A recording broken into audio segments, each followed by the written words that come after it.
Hello, everyone. Welcome to Conceptual Learning. Today, I'm going to talk about professor-based scholarship in South Korea. So, this is a common and easily approached scholarship in South Korea. Mainly, the students from all over the world can do this. There are no deadlines. What you have to do is that basically you have to find supervisors or professors in your research area in which you are working, and you can just write an email with your sufficient academic and professional records or some uh, experience in the email. Okay, how do you approach, basically how do you find professors and what things you have to take into account before applying for this professor-based scholarship? In this video, I'm going to tell you the detailed procedures in step by step. Okay, so let's look into the steps and what are the eligibility criteria for masters in South Korea. Okay, so I receive an confused question from the undergraduate students, and they used to ask me that we are in last semester of undergraduate and we are finished our bachelor's degree. Are we eligible to apply? Yes, you are eligible to apply. And in South Korea, when you are writing an email to professor or when you are trying to approach a professor in South Korea, so it takes some time after your supervisor select you as a new candidate in their labs. So what they do is that they give you a couple of months to finalize all the things. Like you have to apply for admission in the universities and then the visa and so on. Okay, so when you are in undergraduate, the last semesters, I would recommend you to write an email to the professor in South Korea in your research area. Okay, so let's look into the steps what you have to follow. The first step is that you have to find the institutes, universities, and professors from different institutes and research group. Okay, so I will explain these steps in detail. Okay, so the first step is that you have to find your professors in your research area. Okay, you need to Google the universities and institutes and find which professor or faculty is working on your particular research area, and then list down 3 or 4 professors from different institutes or from different research groups. Okay, because it increases your chances for selection in South Korean institutes. Okay.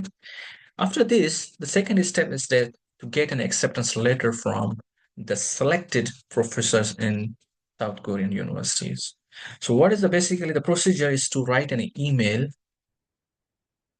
and the cover letter in your email to your selected supervisors, okay? And wait for their reply or response on your email.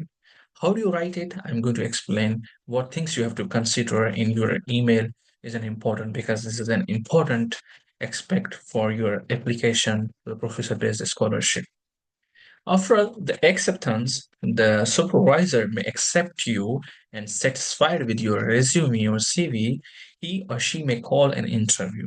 Okay, the main important aspect of interview is to get to know each other, to introduce their lab, their research domain area, and ask you a couple of questions which is related in your CV or your academic records. Okay, the step number 4 is to get an admission offer letter. So once your supervisor accept you and selected you in the interview, now it's time to apply for an admission in a respective course or department with the help of your supervisor.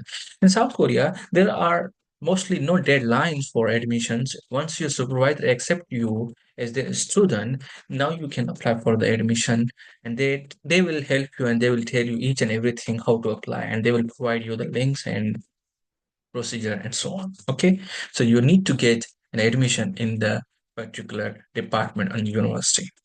Okay, now let's look into the details of step 1.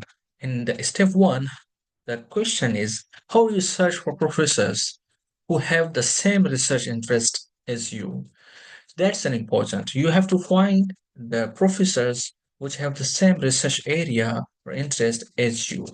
If you are an undergraduate student and you are working something like final year project, so this final year project is something that shows that okay, your research interest, okay, you're working area. So what you do is that you can search the different institutes, universities, and within universities, there are research groups in South Korean universities. You have to find the faculty and check it out that which professor is working in which area. Okay. For suppose if you're looking for a renewable energy research group, you need to find it out, the renewable energy research groups in different institutes of South Korea, autonomous car, machine learning, artificial intelligence, data science, or something. Okay, whatever it is, what you have to do is that first find your research field and then Google the universities, research groups, find out the research groups. In the research groups, target the faculty members and professors and check it out their profile. If you think that their profile matches your research interest, try to write an email to that professor. Okay. And the third one is LinkedIn. Sometimes the professors from South Korean universities show in their profile that we are hiring a candidate for master's or a PhD. So you can write them that you are interested in LinkedIn and you can formally contact them via email. Okay, they let you know that you can write them email. Okay, when they provide the email address. Okay, so step two is what things you have to put in your email because that is an important first thing that your supervisor, okay, your professors read. So the step 2.1 is like you have to make some documents that you are going to attach with your email cover letter. Okay. First thing is resume and CV. You have to make your CV or resume update. You make to include the sufficient things which you have done in your undergraduate and do not include the details because the professors or supervisors, your future supervisors does not want details, just to the point what you are doing, what you have done. Okay. And your academic and professional experience and your professional personal introduction. Okay. Cover letter which you will attach with your which will you will copy paste in your email draft, or maybe you can send them as separately if you want, but I would recommend you to write a cover letter. Okay, introduce yourself and show your interest in your draft and put paste in the email draft. Okay, do not add as a separate or attach to the cover letter. Okay, and this shows uh does not show any importance. Okay.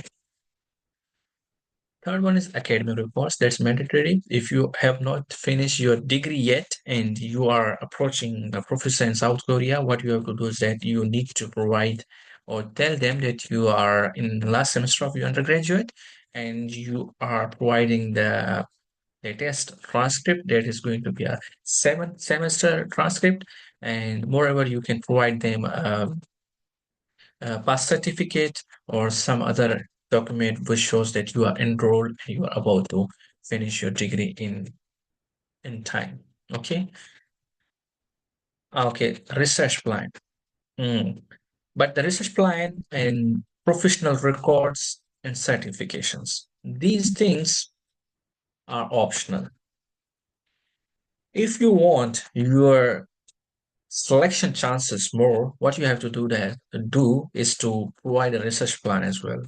Research plan is like very little and brief research plan that okay, in this area I will do these objects or this is a little methodology and I will use these resources and so on. Maybe you provide the timeline and the work plan as well. This shows that you are interested in doing or pursuing master's or PhD in South Korean institutes. Okay, and the professor will look into that and it will make them appreciated that oh you have provided the research plan and work plan too. So this is the very important things that you need to catch the supervisor's mentality. Okay, what you have to do is that you need to provide research plan of if you have any professional records, internships, or any certifications for workshops, any award or something you can add in single PDF, but all the documents are single PDF, and then you can send them to the just professors as well. Okay. In your email, the CV, cover letter, academic records are mandatory. You need to attach these things because this shows your biography, your introduction, your interest. Okay. Now writing an email. Once you made these documents, now you need to write an email to your professors. Okay, the selected professors. If you have selected more than one, then you need to write email draft first, and then you have to edit the professor's name in respect to the professors in which you are sending. Okay, so what you have to write in email is that brief introduction. Just introduce your name and what you are doing currently. Okay, and you show your interest in that particular research group.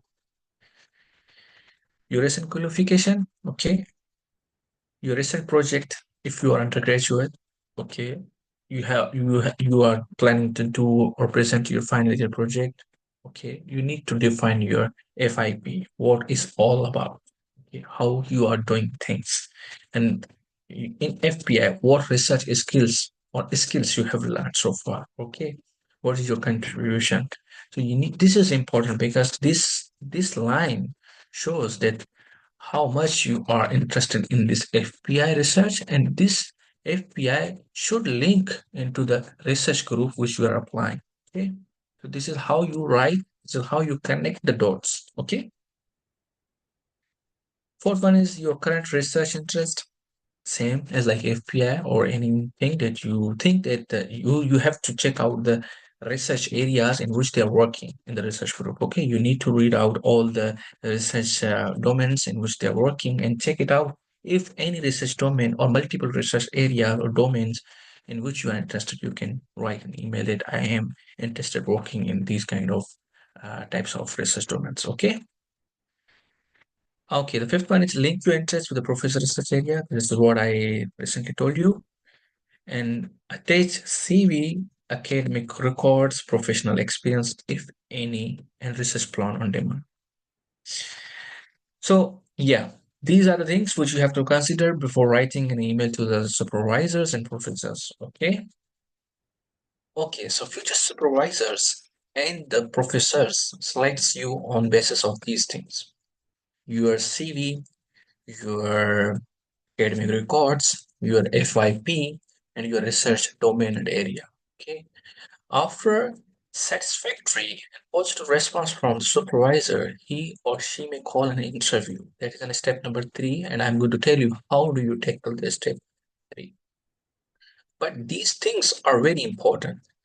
How do you write a resume? How do you create a cover letter? How do you make a research plan? I have already prepared some videos on this. You can watch them. Okay. Now let's look into the step 3. Okay, after uh, assessing your CV, your resume, the supervisor, the professor may call an interview. How the interview, he will introduce himself, his lab mates maybe, and his lab research area and things like that. So interview guidance and tips that you need to be relaxed first of all, because you are going to apply for the master. So they aren't going to ask you the harsh or difficult questions. They will ask you to introduce yourself. Okay. Don't be overconfident. If you do not know the answer of any question, okay, do not include the other things or something which is not related to that particular question. Just be simple, to the point, specific. Okay, if you do not know anything, just say that you do not know anything. It is the best answer to that question, that you do not know, because you are going to work on it, that particular research topic and area. So it is not mandatory that you know everything. You will learn those things, skills, and the things which you will be doing in your research area. So if you know the basics, you should say, I know the basics and like these things. Okay. Okay. The point number 4 is make your introduction in a good way. This is important because in every interview, you have to be prepare that how you are going to introduce yourself. I would recommend you give your introduction briefly. Just do not add details. Okay, just add your name, what you are currently doing, what your qualifications, and why you are interested to doing or pursuing masters. Okay, be confident.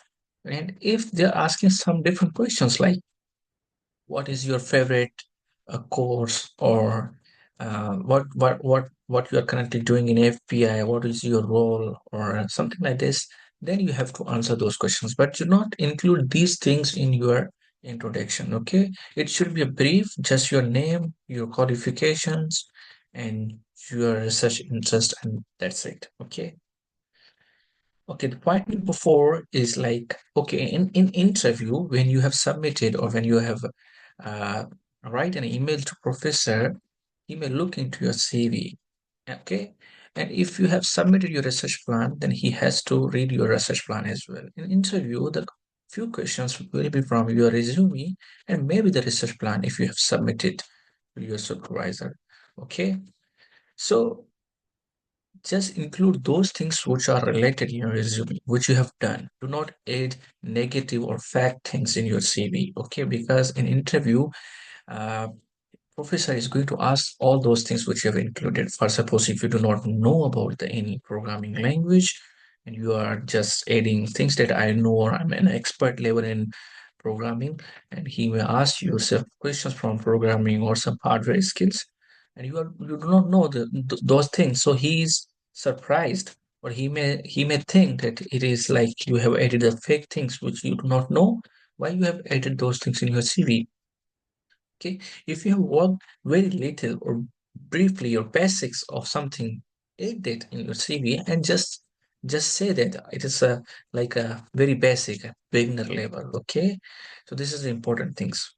Add those things which you know. Okay, do not add negative and the fake things in your CV. So this is how your interview take place. Okay, and these were the steps. And after this, step four is going to, once you are selected for the professor-based scholarship in Korea, then you, with the help of your supervisors, you are going to get an admission in that particular research group, and you need to apply for the admission, okay, and other things like visa and so on. But in those all procedure, your supervisor is going to help you. Okay, so that was the video all about how do you approach your professors in South Korea. And if you have any question, if you do not understand, please reach me out in that email address and please let me know your query. Once again, thank you so much for watching this video. And if you haven't subscribed my channel yet, so please subscribe it, because I used to talk about the different scholarships and I'm ready to help you. Okay.